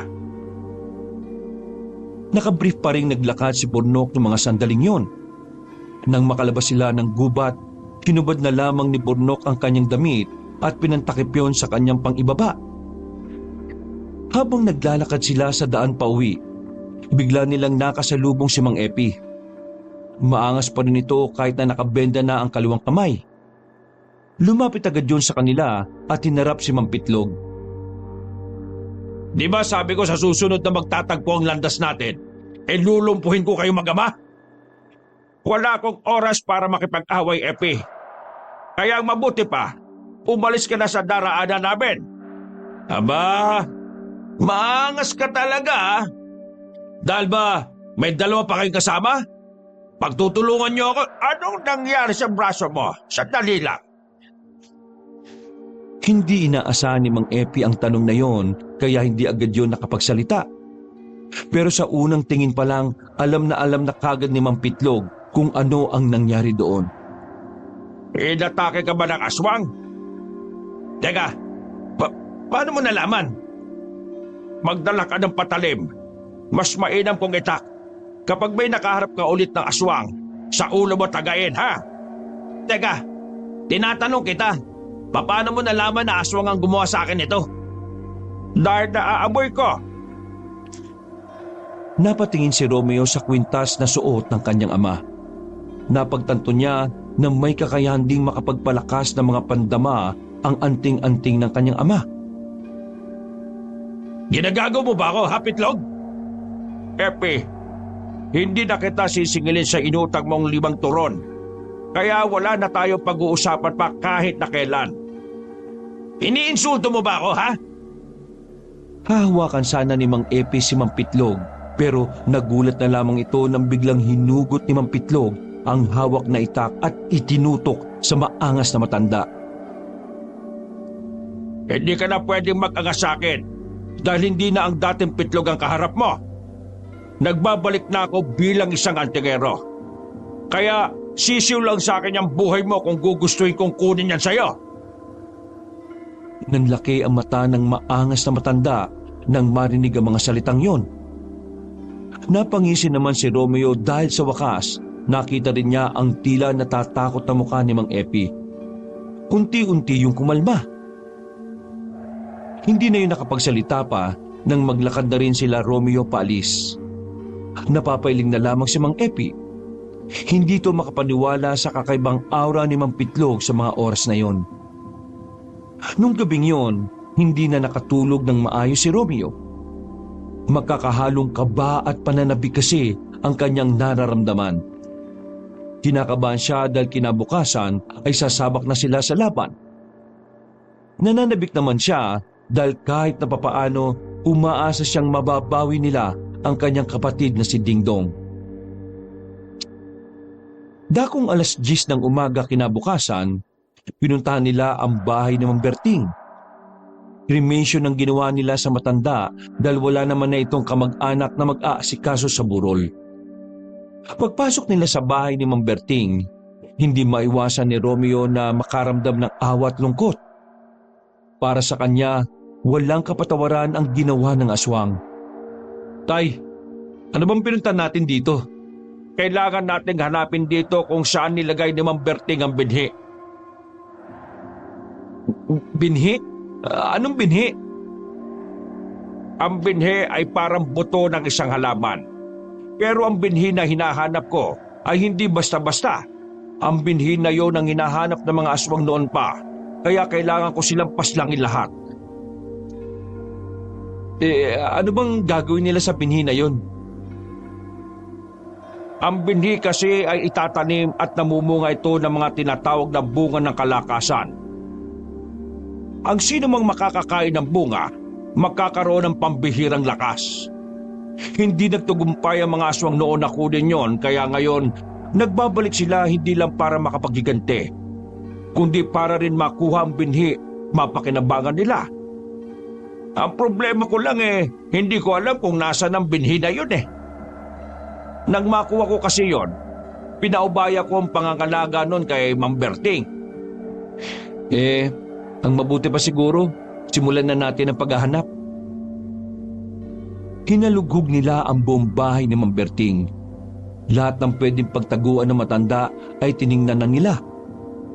Ang kaso nga lang, hindi nila iyon makita. Maliit lang kasi ang binhi. Halos kasing laki lang yun ng butil ng bigas. Kaya naman, lalo silang nahirapan na maghanap. Lumis na ang halos kalahating oras ay wala naman silang napala. Bihira. Kung noong nakaraan ko pa sana naisip na kunin sa kanya yung binhi, di sana wala akong problema ngayon. Saan man kaya hahanapin yun? Kung nandito lang sana si Mang Berting kaso wala . Mukhang wala na tayong mapapala rito. Ang mabuti pa, ihanda mo na ang 2 mong kaibigan. Maya-maya lang, baka nandito na si Santino. Maaga kayong umalis Pagkatapos nilang puntahan ng bahay ni Mang Berting, ay dinaanan naman ni Romeo si Nico at Bornok. Pagpatak ng 11:00 ng umaga, ay kumpleto na silang 3. Tanging si Santino na lamang ang kanilang hinihintay. Habang nasa bakuran, natanong nila si Santino na paparating. Nakasuot ito ng pambabae. Mataas na naman ang takong at sobrang kapal ng makeup na mukha na dinaig pa ang clown sa mga birthday party. Oh, akala ko ba pupuntahan natin ng mga aswang? Bakit ganyan na suot mo? Kaya mo na, hindi ko rin naman niya kilala . Basta ang sabi niya, Alam niya kung nasaan nagkukuta ang mga aswang. Pampira naman tao yan, pre. Parang karito na dumaan sa lubak. Kapag naglalakad grabe ang giling, oh. Hello, everyone. This is Santina standing in front of you. Naniniwala sa kasabihan, kung ayaw mong maging malungkot, edi maging masaya ka. And I thank you. Sabay-sabay na napailing sila Romeo. Hindi makapaniwala si Romeo na parang wala man lang nararamdamang kaba si Santino. Nagawa pa kasi nitong rumampa. Tara na, dali mo na kami sa kuta ng mga aswang. Iligtas na natin ang kapatid ko. What is your food, Raquels? Hindi ba siya magjo-join force to us? Siya ang main character eh. Bawal mag-go away kasi baka mag-pass away. Hindi ko na rin alam kung nasan si tatay. Kagabi ko pa siya hindi nakikita. Pero kahapon, ang sabi niya sa akin ay may kakalabanin lang siya. Ay ramdam ko, natagpuan na niya ang kuta ng mga aswang. Pero, kinakabahan kasi ako. Bakit hindi siya makabalik? Sa hindi maipaliwanag na dahilan, napansin ni Romeo ang simpleng pagkakangiti ni Santino. Pero hindi na lamang niya yun pinansin. Inisip na lamang niya na baka normal lang yun sa mga tulad ni Santino na malambot. Pwede na ba tayong umalis? Kanina pa kami dito eh. Oo nga, gustong-gusto ko ng manapak ng aswang Tsaka, ng mukha ng aswang. Well, if strong bones naman kayo, edi go na us. Bago mag-alas 12 ng tanghali, ay lumakad na ang apat. Ayon kay Santino ay malayo-layo ang kanilang lalakbayin. Hindi sila pwedeng sumakay ng kahit na anong sasakyan dahil kabundukan na ang kanilang tatahakin. Malayong baryo kasi ang kanilang pupuntahan. Inabot na sila ng ilang oras sa kagubatan pero wala pa sila sa kalahati. Inip na si Burnok. Kaya habang si Nico at Romeo naman ay tahimik lang na nagmamasid. Malayo pa ba tayo? Alas 5 na nga po Halos 5 oras na tayo naglalakad. Sobra lang naman ata ng baryo yun Baka papuntang Maynila na mga baryo natin. Huwag ka na magreklamo. Tsaka huwag kang apurado. Hindi kayo na nang pupuntahan natin. Ikaw lang yata yung excited na mamatay Far away talaga ang walking natin mga papi. Just like what I said, malayong malayo yung amin. Tapos na pagdating natin sa baryo. Maglalakad pa tayo ulit ng ilang oras para puntahan yung pinakakuta ng mga aswang. Ay, wow, amazing ang brain cells mo Paano mo na-nose yan? Inaasar mo ba ako? Balibago kita dyan, unlimited. Pero grabe Grabe pala kalayo ang nilalakad mo. Para lang humingi ng tulong kay tatay. Kurat ka dyan. Siyempre, para sa mga person ng aming baryo, need ko mag-sacrifice. Ibig sabihin, ganito rin kalayong nilakad ni Mang Pitlog kung talagang natagpuan siya ng mga aswang? Siguro nga. Ang sabi nga niya sa akin, dala niya yung binhi. Pero hindi ko alam kung anong binhi-binhi yun Basta, mahalaga daw yun. Sandaling napatigil si Santino. Sumeryoso mukha nito na agad din namang napuna ni Romeo. Oh, Santino, ayos ka lang ba? May problema ba? Ayos lang naman ako. Medyo masakit ang tiyan ko. Okay lang ba na hintayin niyo ako rito? Hanap lang ako na malalabasan ng dumi ko? Oo naman Wala namang problema Dito lang kami.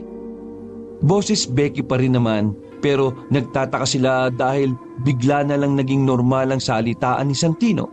Nagkakatinginan na lamang silang magkaibigan. Lumipas na ang 1 oras, hindi pa rin nakakabalik si Santino. Inabot na sila ng dilim sa kagubatan. Sinubukan nilang hanapin si Santino, pero sa kasamaang palad ay hindi na nila yun nakita. Ang tanging nakita lang nila ay ang nag-iisang tsinelas ni Santino na naiwan sa ilog. Pre! Hindi! May masama na nangyari kay Santino! Nilunok na ng buhaya yun! Tinuro ni Romeo ang mga liwanag na nakikita nila. Kahit malayo yun sa kanila, batid nila ang mga ilaw na yon ay muli sa mga kababayan. Malakas ang kutob ni Romeo na baryong yun na ang sinasabi ni Romeo. Sigurado ba kayong hindi na natin siya hihintayin? Hindi na. Mas mahalaga ang buhay ni Dingdong kaysa sa kanya. Nagmamadali na silang maglakad patungo sa mga liwanag na kanilang nakikita. Hindi nga nagtagal ay nakalapit na rin sila doon. Pero dahil nag-iinit sila, hindi na muna siya pumasok sa loob ng baryo. Nanatili na lang muna sila sa itaas. Sandali silang nagmasid sa mga tao roon. Nang masiguro nilang wala namang kahina-hinala, lumabas na rin sila at lumipat sa bukana ng baryo. Habang naglalakad sila sa kahabaan ng baryo, meron silang mga nakasalubong na mga tao. Weirdo ang tingin ng mga yon sa kanila. Tipong parang yun na ang unang pagkakataon na nakakita ang mga yon ng tao mula sa ibang lugar. Masama ako ko dito mga par. Kumakatingin sila parang mga ngain ng tao. Ako rin pre, hindi maganang loob ko rito. Baka mamaya niyan mali pala tayo ng napuntahan. Kaya nga humanda kayo. Ihandaan niyo mga sandata ninyo. Kasi anumang oras, pwede tayong mapalaban dito. Mayroon silang natanong na parang malaking bahay. Hindi tulad ng mga kabahayan na una nilang nakita, mas malaki at mas maliwanag ang bahay na yon. Lalapit sana sila roon nang bigla silang makaramdam ng pagkahilo. Umiikot kayo pre. Anong nangyayari? Umiikot ka rin sa akin pre. May gumagamit ng salamangka ng pampatulog. Salamakan ng ano? Pre, hinahandok na ako. Wala pang ilang minuto, nawalan na sila bigla ng malay. Bumagsak na sila sa lapag. Bago sila tuluyang mawalan ng malay, naaninag pa nila ang mga taong humihila sa kanila. Mabaho, mainit at maraming lamok. Yun ang eksaktong dahilan kung bakit nagising ang tatlo mula sa halos 1 oras na walang malay. Nasa loob sila ng isang silid na mapanghi. Walang bintana doon kahit na isa lang. Ang naroon lang ay ang pintuan na parang kaunting dabog na lang ay masisira na rin. Diyos ko, nakidap na tayo mga pre. Kidnap? Walang yung buhay to. Hindi ako tutubusin ng tatay ko. Gustong-gusto na ako na mamatay nun Ako naman literal na walang pantubo sa mga magulang ko. Anong gagawin natin? Manahimik nga muna kayo. Di ako makapag-isip ng maayos Natigil lang ang kanilang pag-uusap nang biglang pumasok ang pamilyar na mukha sa kanila. Pero sa pagkakataong yon, hindi na yon malambot kumilos. Wala na mga pilantik ng daliri at wala na rin ang kembot nito habang naglalakad. Santino, anong ibig sabihin nito? Walang ano-ano ay nagbago na ang anyo ni Santino. Kumulubot na ang mukha nun. Nagpakita rin yun ng mahabang pangil na talaga namang nagdulot ng takot sa tatlo. Mga inutil! Kahit na kailan talaga, may hina ang utak ng mga tao. Oh, hindi ka na ba, Ding? Isa ka pang tanga. Tingin mo talaga bating ako? Nagpanggap lang ako para hindi nyo mahalata kung sino ako. At para madali mong mahanap ang binhi. Kaso, kahit na nagpanggap kang bakla, wala ka rin namang napala. Nasayang lang pagmumukhang tanga mo. Pero sa totoo lang, bagay sa'yo yun Sa gigil ni Santino ay bigla nitong sinakal si Nico. Pulang-pula na ang mukha ng binata nang tigilan siya ng aswang. Kapag hindi na ibigay sa akin ni Pitlog ang binhi, mamamatay ang kapatid mo, Romeo. At alam mo ba kung bakit ka nandito? Yun ay dahil para masaksihan mo kung paanong paslangin ang kawawang bata na yon. Huwag mo sasaktan ang kapatid ko! Walang yakang aswang ka! Tumawa ng malakas si Santino at lumabas na rin yun ng silid. Samantala, may mga pumasok naman na iba ring aswang. Tinanggal sila sa pagkakatali at kinaladkad patungo sa silid na yun. Dinala sila sa malawak na bakuran na kung saan naroon na pala si Dingdong. Naggaya nila, itinali din sa nakatusok na kawayan. Kuya Romeo! Dingdong! Walang yung pangalan yan. Tunog ng doorbell kapag pinindot ah. Nasa kabilang banda ng bakuran ng batang si Dingdong. Kaya naman halos magsigawan na sila ng bata habang nag-uusap. Kumusta ka? Sinaktan ka ba nila? Anong ginawa nila sa'yo? Wala naman silang ginawang masama sa akin, kuya. Ayos lang ako. Ang gusto nila ay si tatay at ang bini. Kapag hindi daw naibigay yun ngayong gabi, gagawin daw po nila akong popis. Natigil ang kanilang pag-uusap nang biglang dumating na naman si Santino. Hindi pa rin nagbabago ang mukha nito. Santino, subukan mo nga ako, Membot. Bigla na lang sinampal ng isang aswang si Nico. Aray ko naman, kembot lang eh. Damot. Samantala, rektang nilapitan ni Santino ang lalaking si Romeo. Hinawakan nito ang mukha ni Romeo ng madiin. Ang sabi mo, nauna na rito si Pitlog. Pero bakit wala? Naniwala ka naman. Isang malakas na sampalang natanggap ni Romeo mula kay Santino. Halos matanggal ang ngipin niya sa sobrang lakas. Mahilo-hilo nga siya dahil doon. Galit na galit si Santino sa kanya. Sa sobrang inis nito, kinuha ni Santino ang itak ng isa pang aswang. Nilapitan nito ang batang si Dingdong at tinutukan ng itak sa leeg. Wag! Pakiusap! Huwag mo sasaktan ang kapatid ko! Napupuno na ang pasensya ko. Hindi na ako natutuwa, ha? Wag! Ituturo ko na sa'yo kung nasa ng bini. Nang marinig yun ni Santino ay bagyang nabawasan ang inis nito. Lumapit agad yun kay Romeo. Nasaan ang bini? Ituro mo sa akin! Ituro mo! Nasa bulkang mayon. Ha? Nasa bunganga ng bulkang mayon ang binhi. Hinulog ni tatay doon kanina. Seryoso ka ba sa sinasabi mo? Ha? Siyempre hindi. Asar ka ba? Hindi na nagdalawang isip pa si Santino ng mga sandaling yon. Dahil sa sobrang galit, nilapitan nitong muli ang batang si Dingdong. Nasa aktong pupugutan na sana ni Santino si Dingdong nang biglang dumating si Mampitlog. May dala-dala itong pana. Tinira nito ng palaso ang kamay ni Santino, dahilan para mabitiwan nito ang itak. Ano pang tinitingin-tingin nyo mga siraulo kayo? Patayin nyo ang batagtang yan! Lumusob ang mga aswang kay Mampitlog. Hindi naman nagpatinag si Mampitlog sa mga yon. Nagpakitang gilas na naman ang matanda sa paghawak nito ng itak. At dahil sa anting-anting nito, sobrang talas ng pakiramdam niya sa bawat aswang na lalapit sa kanya. Nang maramdaman ng mga aswang na medyo alanganin sila, ay nagsinto muna sila. Kanya-kanya silang tago sa mga puno. Namayani ang katahimikan. Natira na lamang sila sa bakuran. Buti dumating ka, tay. Tinanggal agad ni Mampitlog ang kanyang pagkakatali. Inuna nitong kalagaan ng batang si Dingdong. Akala namin namatay ka na, Mampitlog. Romeo, dali mo si Dingdong. Tumakas na kayo.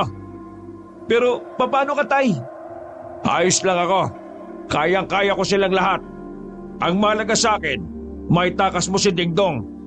Bilisan nyo na hanggat wala pa sila sa wisyo.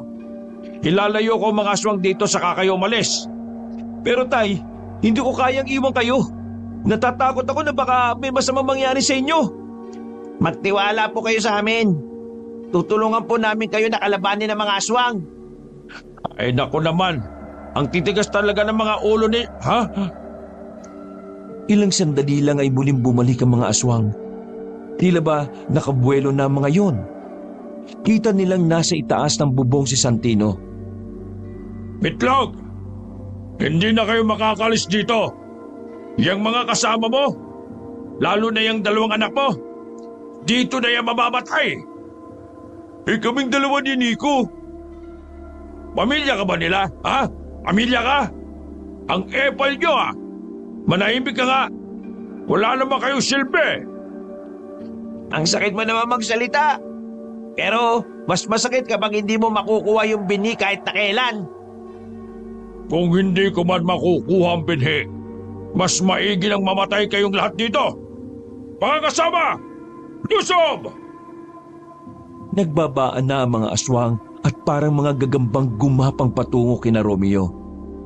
Agad naman pumunta sa harapan nila Romeo ang matandang si Pitlog. Kuya, tulungan niyo si tatay. Huwag niyo akong isipin. Hindi ako magawang saktan ng mga aswang. Basta, mahabang paliwanag O sige, sabi mo Dumamput ng mga sandata ang tatlong binata. Napagsagupaan din sila kasama ni Mang Pitlog. Sa mga nakalipas na mga sandali, tugatan na rin sila Romeo. May kanya-kanya na silang tama. Dahilan para bumagal na rin ang kanilang kilos. Lumilid na kayo.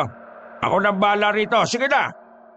Hindi, tutulungan ka namin hanggang sa kamatayan. Hindi ka namin iiwan, Mang Betlog.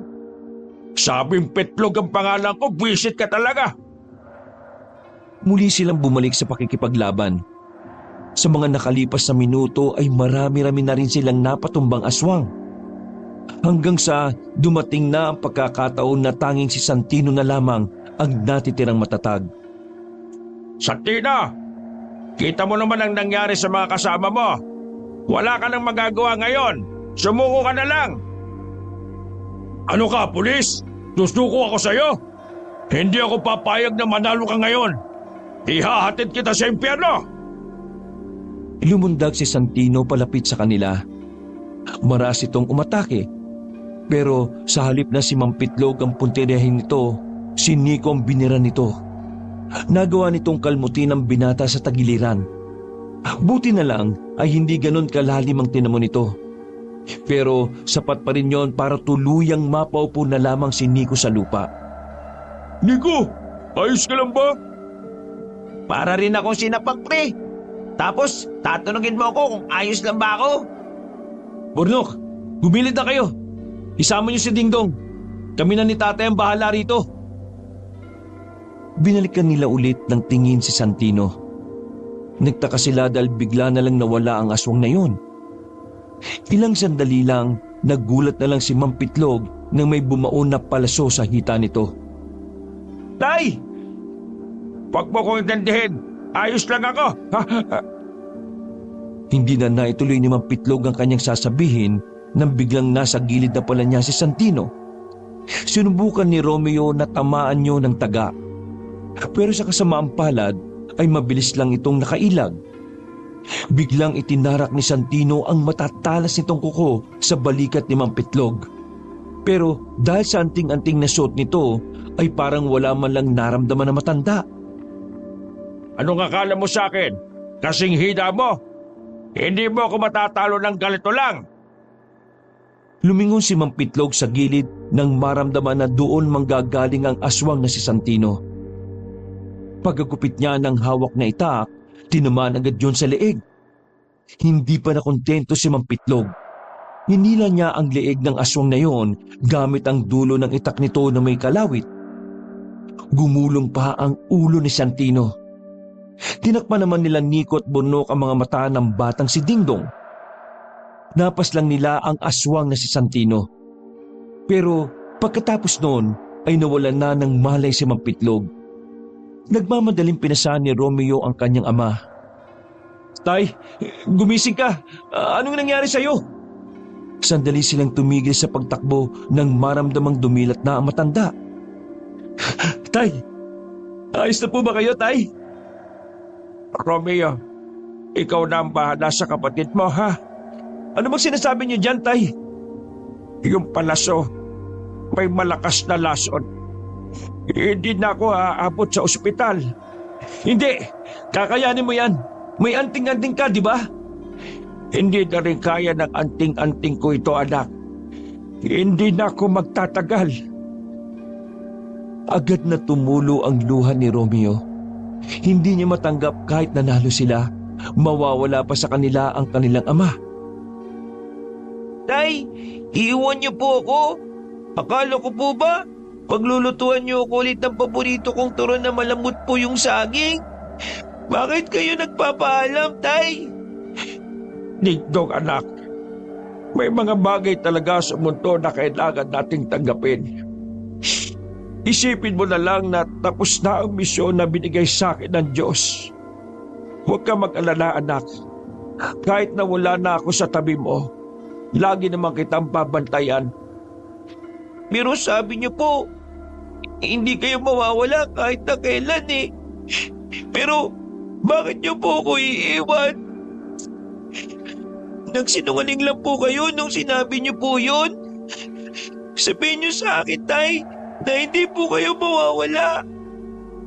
Pakiusap po, Tay. Huwag niyo po akong iiwan. Hindi kita iiwan, anak. Lagi lang akong nasa puso niyo ng kuya mo.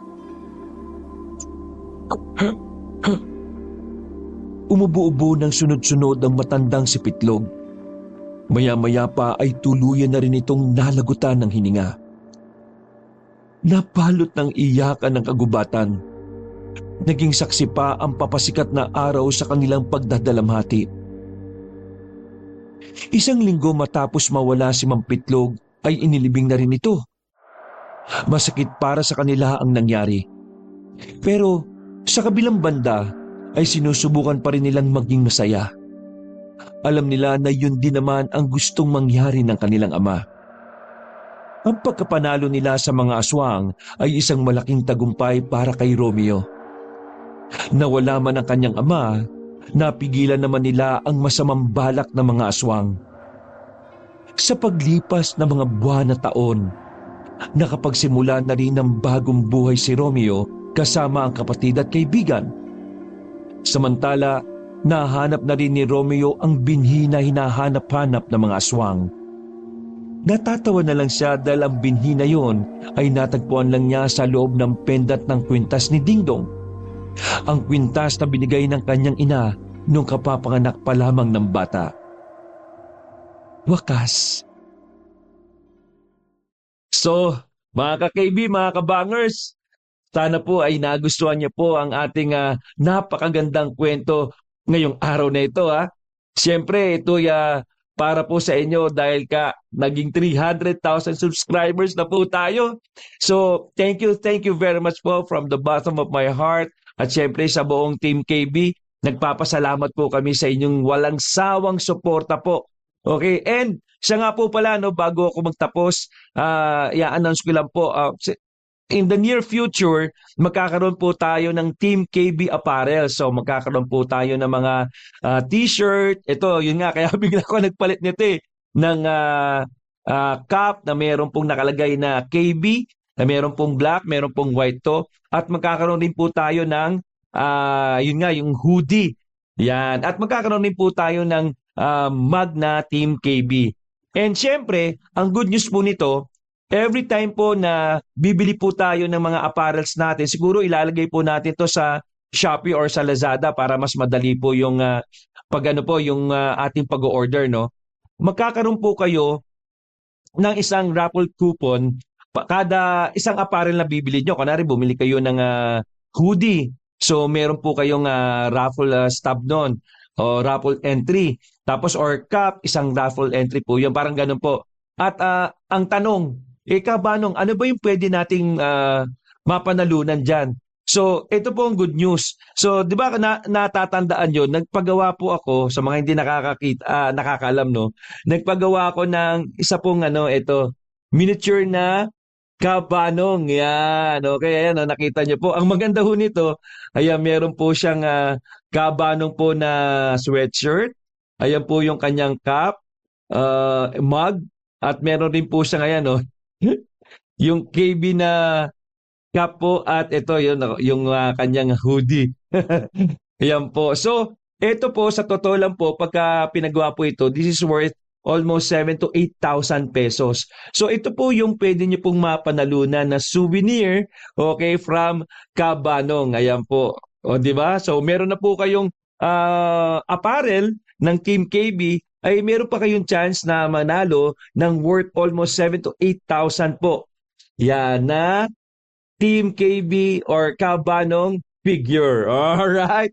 Diba? So, again, no, maraming salamat po. Abangan niyo po yun for another siguro mga announcement natin sa mga susunod na videos o sa ating community. Announce po natin yon kung available na po yung Team KB apparel po natin. Alright? So, maraming salamat once again. So, yung mga ating mga team kapamilya dyan, no? Yung team OFW, yung mga team tindahan, team palengke. So siguro yung mga hindi ko nabanggit, ito maganda. Mag-comment po kayo diyan sa baba kung anong team kayo kabilang. 'Di ba? Yung mga iba po, team karinderya daw, meron pong team paniderya, yan. So kung ano po yung mga hindi ko nabanggit, okay lang po. Paki-ano na lang po dito, paki-comment po sa baba.